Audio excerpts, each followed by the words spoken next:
राहुल और करण की खौफनाक कहानी। राहुल और करण दो अच्छे दोस्त थे जो एक छोटे से गांव में रहते थे। उनका घर गांव के किनारे पर था और उसके पास ही एक पुरानी सब्जी की दुकान थी। ये दुकान सालों से बंद पड़ी हुई थी। गांव वालों का कहना था कि वहाँ कुछ अजीब सा होता है। राहुल और करण बचपन से ही जिज्ञासु थे। जब वे छोटे थे तभी उन्होंने कई बार उस दुकान के बारे में सुना था। गाँव के बड़े बुजुर्ग कहते थे रात के समय वहाँ अजीब गरीब आवाजें आती है। कई लोगों ने वहाँ जाकर देखा लेकिन वो वापस नहीं लौटे। लेकिन राहुल और करण इन कहानियों को महज अफवाह समझते थे। एक दिन उन्होंने हिम्मत जुटाई और रात के समय उस दुकान के अंदर जाने का फैसला लिया। उन्होंने टॉर्च, कुछ खाने पीने की चीजें और पुराने ताले को तोड़ने की चाबियां लेकर रात के अंधेरे में दुकान के अंदर बढ़ने लगे। जैसे ही दुकान के पास पहुंचे उन्होंने ठंडी हवा का झोंका महसूस किया, जैसे कोई अदृश्य शक्ति वहां हो। दुकान का दरवाजा टूटा हुआ था और उन्होंने आसानी से अंदर प्रवेश कर लिया। अंदर का माहौल बहुत ही डरावना था। हर जगह धूल और मकड़ी के जाले थे। दुकान के अंदर एक पुराना काउंटर था और उसके पीछे एक बड़ी सी तिजोरी थी। दीवारों पर पुरानी तस्वीरें लटकी हुई थी जिसमें कुछ अजीब से चेहरे बने हुए थे। राहुल और करण ने तिजोरी खोलने की कोशिश की लेकिन वह जंग लगी हुई थी और खुल नहीं रही थी। तभी करण ने देखा तिजोरी के ऊपर एक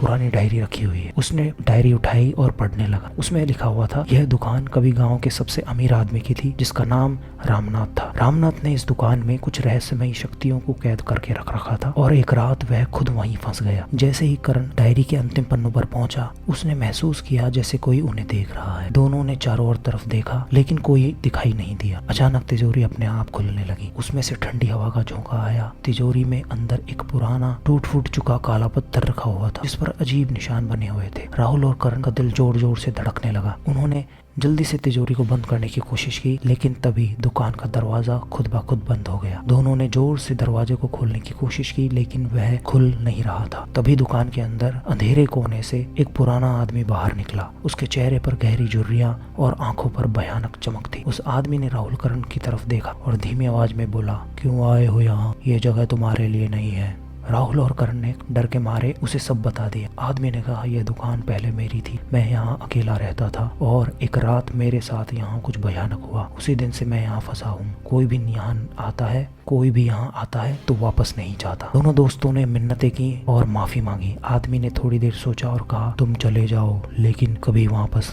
मत आना। उसने अपने हाथ से इशारा किया और दरवाजे खुल गए। राहुल करण भागते हुए दुकान से बाहर निकले और अपने घर पहुंचे। उस रात के बाद उन्होंने कभी उस दुकान की तरफ रुख नहीं किया और गांव वालों को भी वहां जाने से मना किया। वह पुरानी दुकान अब भी गांव के किनारे पे खड़ी है लेकिन कोई भी वहां जाने की हिम्मत नहीं करता। कहते हैं उस दुकान के बाद राहुल और करण की जिंदगी में बहुत बदलाव आया। वे बहुत शांत और संजीदा हो गए और उन्हें हमेशा एक खौफनाक रात की याद सताती रहती है। राहुल और करण ने अपने उस भयानक रात को अपने दिल और दिमाग में संजो कर रख रखा था। अभी भी उस अनुभव को भूल नहीं सकते। गाँव के लोग अब भी उस दुकान के पास से गुजरते हुए डरते हैं और बच्चों को वहां जाने से मना करते हैं। वह दुकान अब भी खड़ी है जैसे मौन गवाह हो उन सभी खौफनाक घटनाओं का जो वहां घटित हुई।